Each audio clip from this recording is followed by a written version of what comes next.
Mereka telah lenyap. Untuk 3 hari setidak-tidaknya kalian tak akan dapat menemui mereka. Sedangkan kedua pusaka yang disimpannya itu telah lenyap pula. Kalau yang mengambil suami istri Simorodro, mereka tidak perlu memecahkan pintu, kata Sakayon dengan nafas yang memburu. Keris itu lenyap? Tanya Uling Putih. Suaranya pun menunjukkan suatu kecemasan yang sangat. Kalau kata-katanya betul, pasti akan menimbulkan suasana yang panas dalam pertemuan kami nanti, kata Uling Putih kemudian. Uling Kuning yang lebih kasar itu tidak berkata apapun, tetapi segera ia meloncat turun dari kudanya dan langsung masuk ke goa. Kau tidak percaya? Teriak Sakayon. Baiklah, lihatlah sendiri.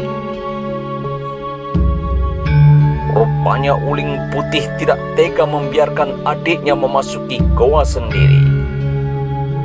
Sebab mungkin ada hal-hal yang tidak beres. Karena itu ia pun segera meloncat turun dengan cepat menyusul memasuki goa itu. Sejenak kemudian suasana menjadi sepi. Masing-masing diam sambil menunggu kakak beradik itu keluar dari mulut goa.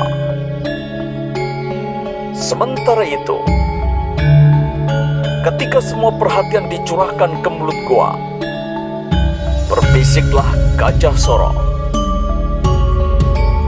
Kisana, bukankah kita dapat mempergunakan kesempatan ini untuk menyingkir dari kandang macan ini? Rupanya Mahesa Jenar pun telah memperhitungkan demikian, sehingga ia segera menyetujuinya. Baik Kisana, tetapi jalan mana yang akan kita lalui? Apakah Kisana belum melihat gerbang dari benteng Simorodro ini? Tanya Gajah Soro. Belum. Aku memasuki halaman ini dengan memanjat dinding belakang, jawab Mahesa Jenar. Tampaklah Gajah Soro tersenyum.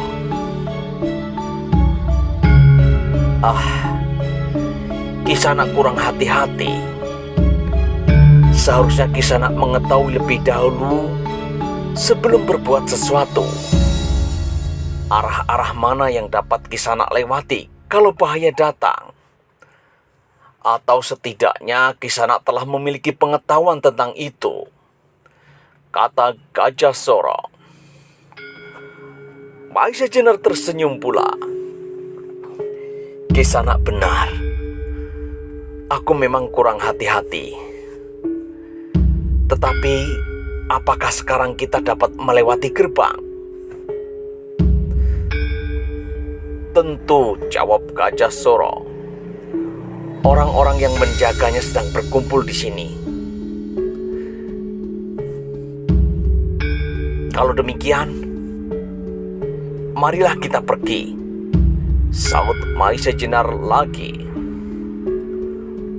Maka sebentar kemudian, Gajah Soro dan Mahesa Jenar dengan hati-hati sekali menyelinap dari satu rumpun ke rumpun yang lain, dari balik padas satu ke padas yang lain. Selangkah demi selangkah, mereka berhasil mendekati gerbang yang menghadap ke utara. Gerbang ini dalam keadaan biasa selalu dijaga ketat oleh orang-orang kepercayaan Simorodro. Tetapi orang-orang itu sekarang sedang berkumpul di depan goa untuk dapat mencegah kalau sepasang uling itu akan berbuat sesuatu. Maka dengan tidak banyak mendapat kesulitan, Gajah Soro dan Mahesa Jenar berhasil keluar melewati gerbang yang menganga tak terjaga.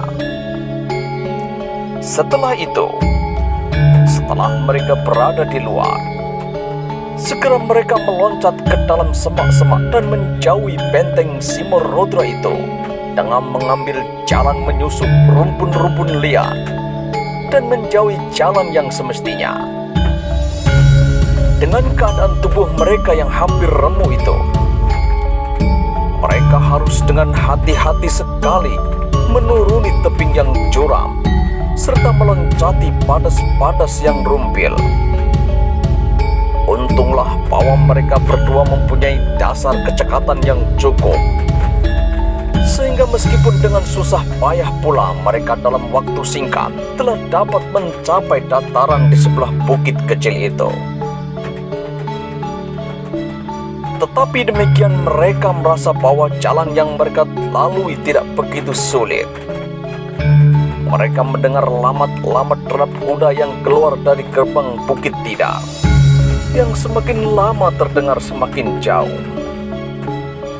Rupanya sepasang uling dari rawa bening itu, ketika sudah yakin bahwa suami istri Simorodra tak dapat mereka temui, serta sepasang keris itu tak lagi berada di tangan mereka, mereka merasa bahwa tak ada gunanya lagi tinggal terlalu lama di Bukit Tidar.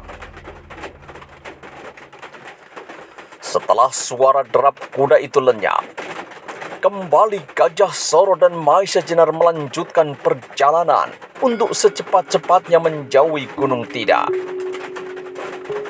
Untuk menghilangkan jejak, mereka tidak langsung berjalan ke timur, tetapi mula-mula mereka melingkar ke barat untuk selanjutnya membelok ke utara, ke Banyu Biru. Di dalam perjalanan ternyata Gajah Soro dan Maisa Jenar yang baru berkenalan itu menjadi begitu akrab, seolah-olah mereka telah berkenalan bertahun-tahun. Dalam banyak hal mereka selalu bersamaan pendapat dan perhitungan. Setelah beberapa lama mereka berjalan, serta mereka sudah yakin benar bahwa orang-orang Simorodra tidak lagi dapat menemukan mereka, mereka merasa perlu untuk beristirahat, untuk menyegarkan tubuh mereka. Maka dicarilah tempat yang sesuai untuk sekedar melepaskan lelah.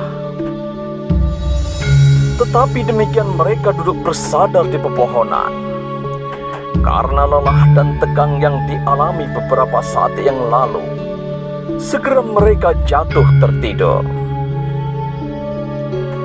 Demikian nyenyaknya, sehingga mereka sama sekali tak merasa bahwa malam telah lama lewat dan matahari telah tinggi di langit. Ketika cahaya matahari itu menerobos daun-daun dan memanaskan tubuh mereka, kedua orang yang kelelahan itu baru terbangun. Terasalah sesudah mereka beristirahat benar-benar, meskipun hanya sebentar, tubuh mereka menjadi bertambah segar. Meskipun masih saja terasa agak kaku-kaku dan nyeri, namun mereka telah sanggup untuk berdiri tegak dan melangkah dengan tangkas, berkat daya tahan tubuh mereka yang cukup kuat. Setelah mereka mencuci muka serta sekedar minum air dari sumber yang ditemukannya di dekat mereka beristirahat, mulailah mereka melanjutkan perjalanan. Mula-mula mereka akan singgah ke Pangrantunan untuk menemui Ki Ageng Soro di Poyono. Tetapi setelah dipertimbangkan untung ruginya, mereka membatalkan maksud tersebut. Di perjalanan pulang itu, barulah mereka mengetahui bahwa wajah-wajah mereka tampaknya seperti berubah. Beberapa noda biru dan penggak-penggak tampak di sana-sini. Hal itu menunjukkan betapa hebatnya perkelahian mereka semalam. Sehingga apabila mereka saling memandang, mereka menjadi tertawa sendiri. Di samping itu, dalam hati masing-masing timbullah rasa kagum satu sama lain. Sebab dalam pertempuran dan perkelahian yang mereka alami sebelum itu, jarang tubuh mereka dapat disakiti, apalagi sampai biru-biru dan bengkak-bengkak. Perasaan Gajah Soro dan Mahesa Jenar juga menjadi geli bercampur heran. Kenapa Ki Ageng Soro Dipoyono begitu yakin bahwa cara perkenalan yang aneh itu tidak akan membawa akibat yang dapat berbahaya? Sebab rupanya dengan memberi banyak petunjuk kepada Mahesa Jenar, Ki Ageng Soro Dipoyono memang bermaksud untuk mempertemukan dengan Gajah Soro, yang kebetulan juga sedang disuruhnya mengambil kedua pusaka itu tanpa memberitahukan lebih dahulu. Dengan wajah-wajah yang demikian, apabila mereka singgah di Pangrantunan, tentu akan menimbulkan kecurigaan, baik kepada mereka sendiri maupun kepada Ki Ageng Soro Dipoyono yang menyamar menjadi seorang petani miskin. Karena itu mereka berketetapan hati untuk melangsungkan saja perjalanan mereka ke Banyu Biru. Pada malam berikutnya mereka bermalam pula di tengah-tengah hutan. Sengaja mereka tidak menuruti jalan ke berkota, karena mereka merasa bahwa barang-barang yang mereka bawa adalah bukan barang-barang biasa, yang apabila sampai diketahui orang akan dapat banyak menimbulkan kerepotan. Seperti juga malam kemarin, karena lelah dan mereka belum pulih seluruhnya, Gajah Soro dan Mahesa Jenar dan meletakkan tubuhnya yang mereka benar-benar nyenyak sehat. Tetapi malam ini ternyata tidak setentram malam kemarin. Belum lagi mereka melampaui tengah malam, mendadak terasa tubuh mereka dikenai sesuatu. Gajah Soro dan Mahesa Jenar adalah orang-orang yang pernah mengalami latihan-latihan dasarnya maupun kesiagaan batin. Maka demikian tubuh mereka kena sentuhan yang tidak wajar. Demikian mereka meloncat berdiri, dan dalam sekejap mereka telah bersiaga. Tepat pada saatnya terdengarlah gemericik dedaunan di samping mereka, dan dengan suatu auman yang dahsyat peloncatlah seekor harimau hitam yang besarnya bukan kepalang menerkam Mahesa Jenar. Untunglah bahwa tubuh Mahesa Jenar telah agak terasa baik, sehingga dengan menjatuhkan diri ia bebas dari terkaman harimau hitam itu. Bahkan tiba-tiba ia menjadi marah sekali atas gangguan yang mendadak datangnya. Karena itu, tidak menanti lebih lama lagi, saat itu pula segera ia mengatur jalan pernafasannya menurut ajaran gurunya, menyilangkan tangan kiri di muka dada, serta mengangkat tangan kanannya. Satu kakinya ditekuk di depan, dan dengan menggeram penuh kemarahan, ia meloncat ke arah harimau yang baru saja menjejakkan kakinya ke atas tanah itu. Berbarengan dengan mengayunkan pukulan Sosrobirowo, tetapi ketika tangannya sudah hampir menyentuh tubuh harimau itu, tiba-tiba dengan gerakan aneh, harimau itu berguling-guling tangkas sekali, sehingga pukulan Mahesa Jenar yang dilambari kekuatan ilmu Sosrobirowo itu tidak mengenai sasarannya. Dengan demikian ia terseret oleh kekuatannya sendiri, sehingga hampir saja ia kehilangan keseimbangan. Untunglah bahwa dengan cepat Mahesa Jenar dapat menguasai dirinya kembali, sehingga ia tidak jatuh tertelungkup. Tetapi pada saat yang demikian, pada saat di mana Mahesa Jenar masih belum dapat menguasai keseimbangan tubuhnya, harimau itu telah siap merobek-robeknya. Untunglah bahwa kawan seperjalanannya bukan pula orang kebanyakan. Ia menyaksikan kegagalan Maisa Jenar dengan penuh keheranan. Heran atas sikap harimau yang dengan tangkas dapat membebaskan dirinya dari pukulan maut Maisa Jenar. Bahkan harimau itu telah siap pula untuk menerkamnya. Karena itu, Gajah Soro tidak mau kehilangan waktu. Cepat seperti kilat, ia meloncat sambil merentangkan tangannya, yang sesaat kemudian telah menyilang dadanya. Dengan suatu gerakan melingkar lewat atas kepalanya, ia menghantam harimau itu dengan dahsyatnya. Bahkan Gajah Soro telah mempergunakan ilmunya, lebur saketi. Melihat serangan yang tiba-tiba datang itu, harimau hitam biasa meloncat menghindari pukulan lebur saketi yang tidak pula kalah dahsyatnya. Juga kali ini Gajah Soro tak berhasil mengenainya.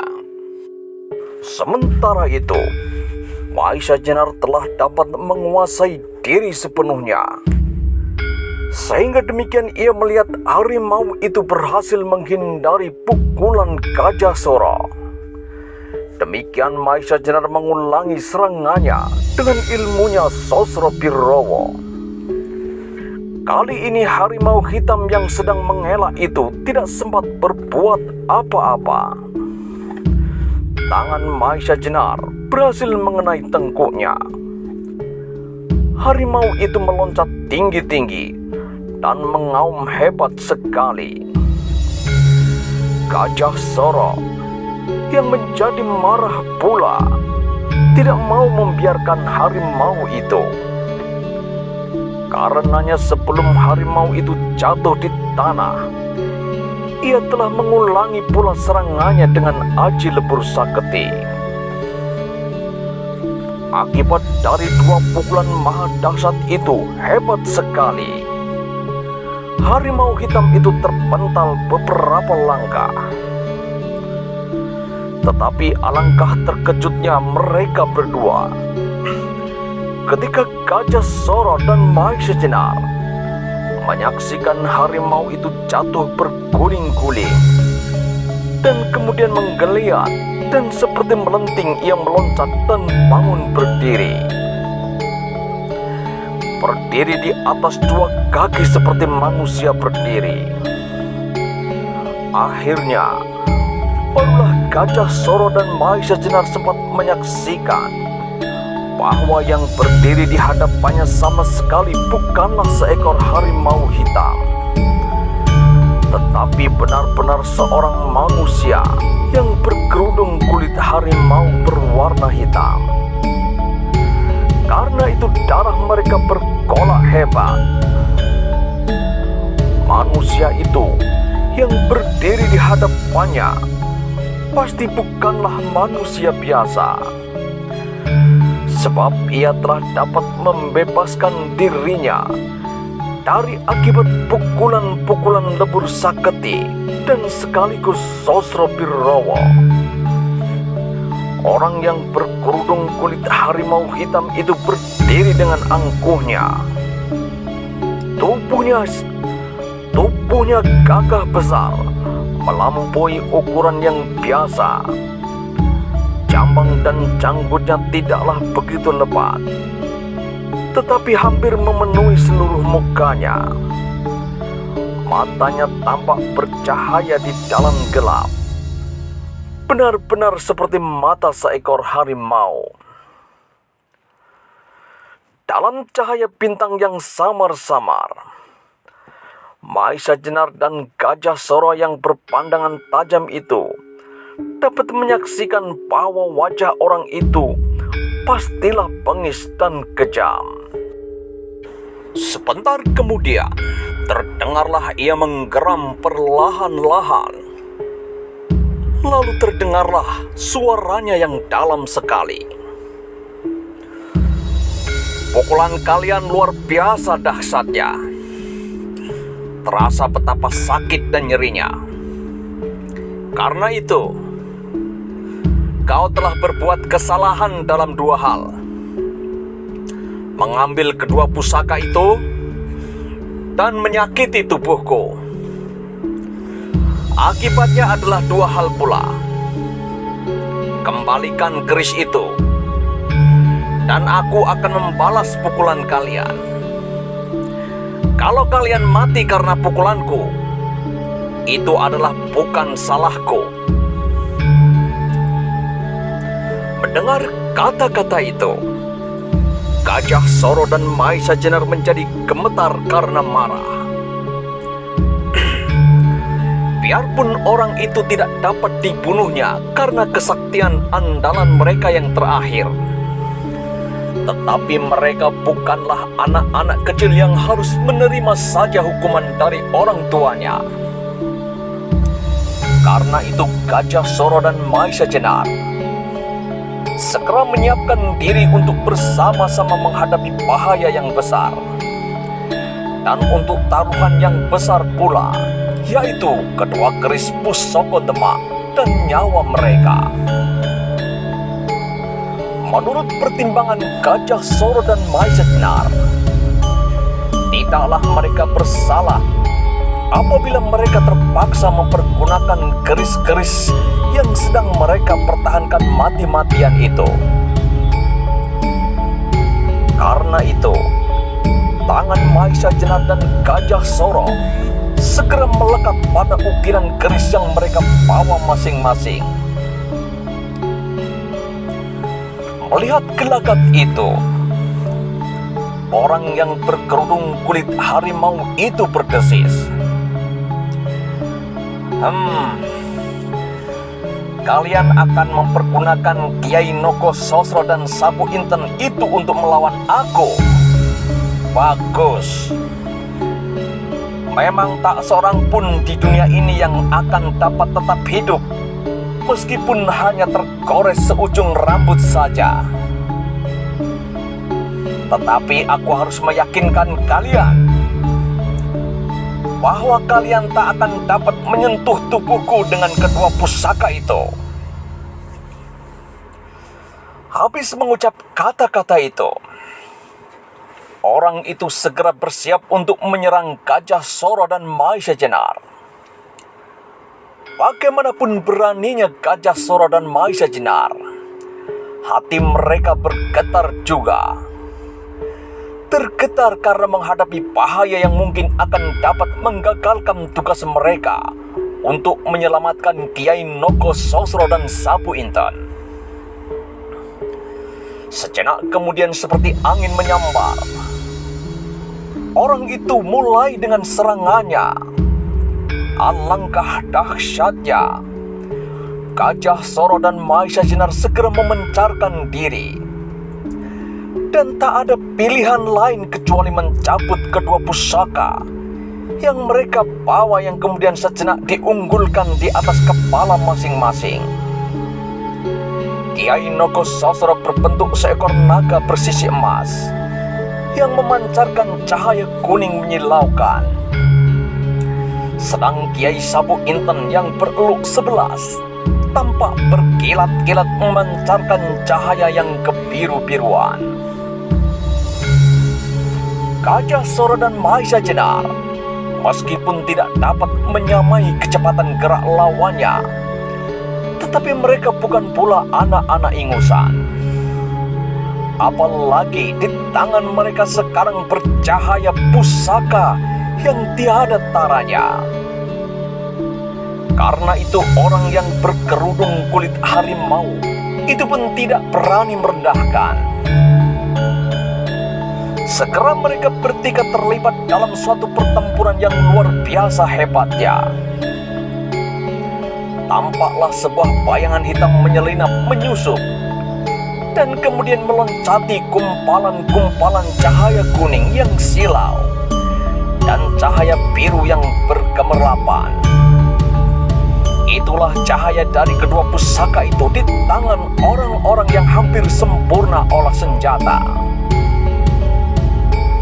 Tetapi ternyata apa yang dikatakan orang itu ternyata benar-benar terjadi.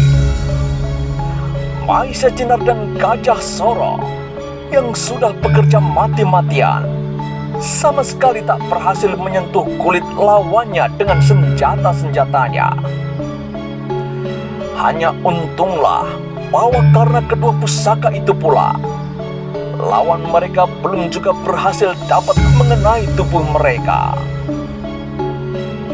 Kalau saja Gajah Soro atau Maisa Jenar sampai tersinggung oleh tangan hantu itu, pastilah kulit mereka akan robek. Akhirnya, ketika pertempuran itu sudah berlangsung beberapa saat, dan masih saja Gajah Soro dan Maisa Jenar memberikan perlawanan yang sengit, orang yang berkerudung kulit harimau itu tidak sabar lagi.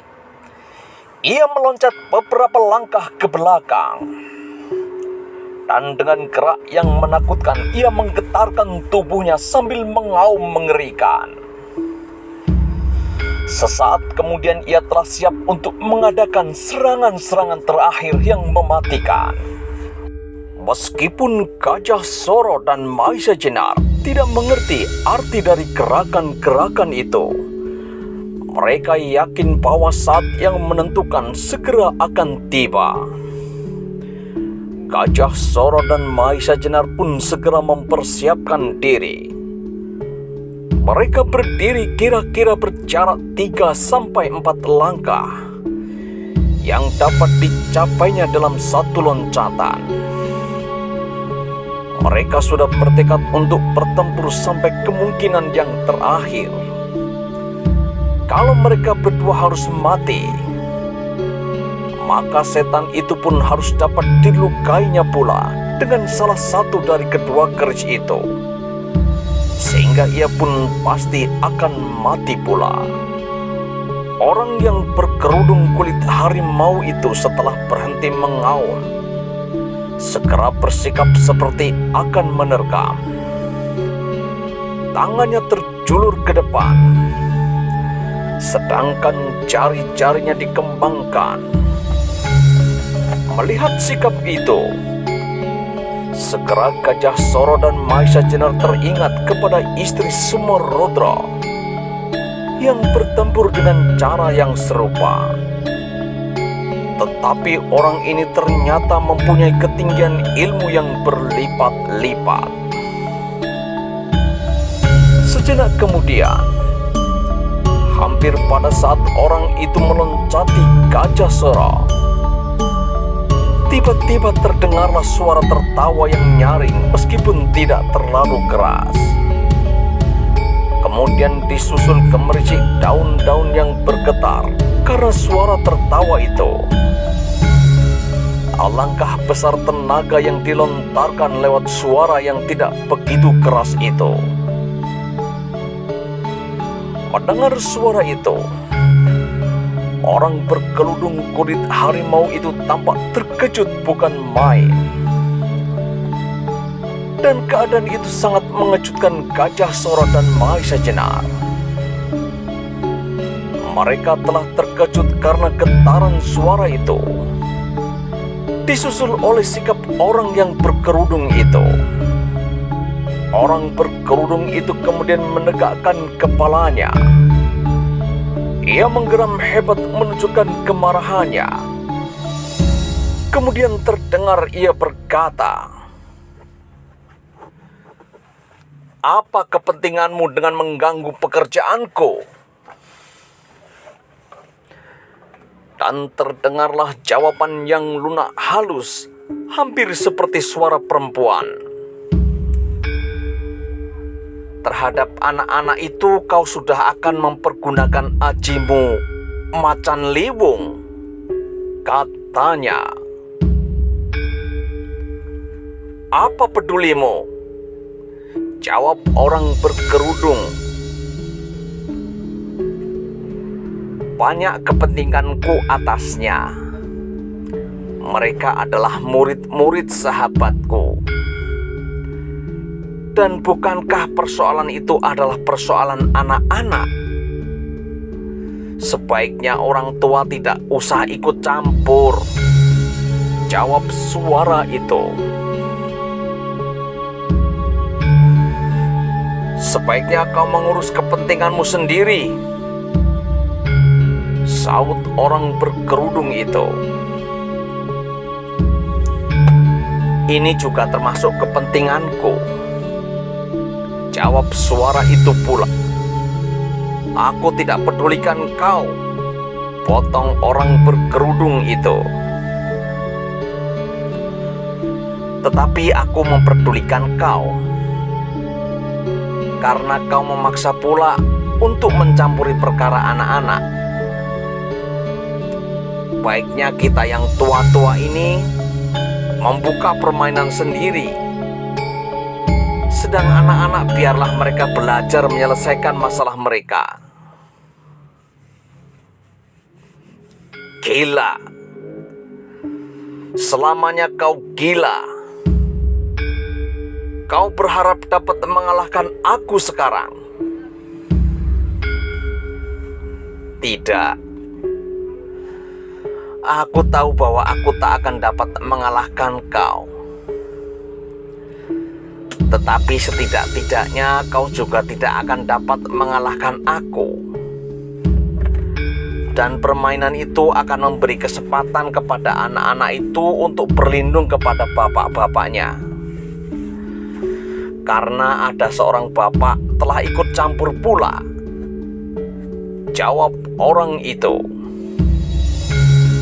Suara asing yang lunak dan mirip suara perempuan itu terang berasal dari belakang Gajah Soro dan Maisa Jenar. Meskipun demikian, Gajah Soro dan Maisa Jenar tidak berani menoleh ke belakang. Mereka tahu bahwa orang itu pasti tidak akan bermaksud jahat. Sebab kalau demikian sudah sejak tadi ia dapat membunuhnya dari arah punggung. Apalagi ketika mereka berdua mendengar pembicaraan dengan orang berkerudung itu. Hati mereka seperti disiram embun. Tetapi meskipun demikian mereka hampir tak berani berkedip. Sebab setiap saat orang yang berkerudung itu dapat meloncatinya dan merebut pusaka-pusaka itu, yang barangkali malahan dapat dipergunakan untuk melawan orang yang berada di belakangnya itu. Sebentar kemudian kembali orang berkerudung itu menggeram. "Jangan coba halangi aku," katanya. Sesudah itu terjadilah suatu hal di luar daya pengamatan Gajah Soro dan Maisa Jenar. Meskipun mereka berdua termasuk orang-orang yang disegani karena kesaktiannya, tetapi mereka sama sekali tidak dapat menangkap gerakan orang berkerudung itu. Apa yang dilihatnya hanyalah seperti pancaran kilat yang membelah langit. Sedemikian tiba-tiba dan berlangsung cepat sekali. Orang berkerudung itu tahu-tahu rasanya sudah melekat di pelupuk mata Gajah Soro. Kemudian segera disusul dengan peristiwa yang sama cepatnya. Sebuah benturan yang luar biasa dahsyat terjadi di hadapan mata Gajah Soro dan Maisa Jenar tanpa dapat diketahui permulaannya. Apa yang mereka ketahui kemudian adalah orang berkerudung itu telah berdiri berhadap-hadapan dengan seorang yang berperwarakan kecil. Sikapnya pun mirip dengan suaranya. Sama sekali tidak gagah dan garang, tetapi justru mirip sikap seorang perempuan. Orang itu berdiri dengan tubuh masih bergetar di antara Gajah Soro dan Maisa Jenar. Dan di hadapannya berdiri orang berkerudung itu, yang juga tampak sedang berusaha menguasai keseimbangannya. "Kau benar-benar akan mencampuri urusanku?" bentak orang berkerudung itu. sudah aku katakan sejak tadi, jawab orang yang mirip dengan perempuan itu. Kemudian tampaklah orang berkerudung itu memandangi berganti-ganti Gajah Soro, Mahisa Jenar, dan orang asing itu. Mukanya yang hampir seluruhnya ditumbuhi rambut, yang jarang-jarang itu tampak berkerut. Lalu katanya dengan suara parau, "Baiklah, aku tidak dapat melawan kalian bertiga. Tetapi jangan mengira bahwa aku telah melepaskan kepentinganku atas kedua anak-anak yang bermain-main dengan pusaka-pusaka itu." Setelah berkata demikian, segera ia meloncat tak upanya seekor harimau, dan kemudian menyusup lenyap di gerumbur liar. Bagaimanakah kisah selanjutnya? Temukan jawabannya di episode selanjutnya. Jangan lupa untuk like, komen, dan subscribe. Sampai jumpa di episode selanjutnya.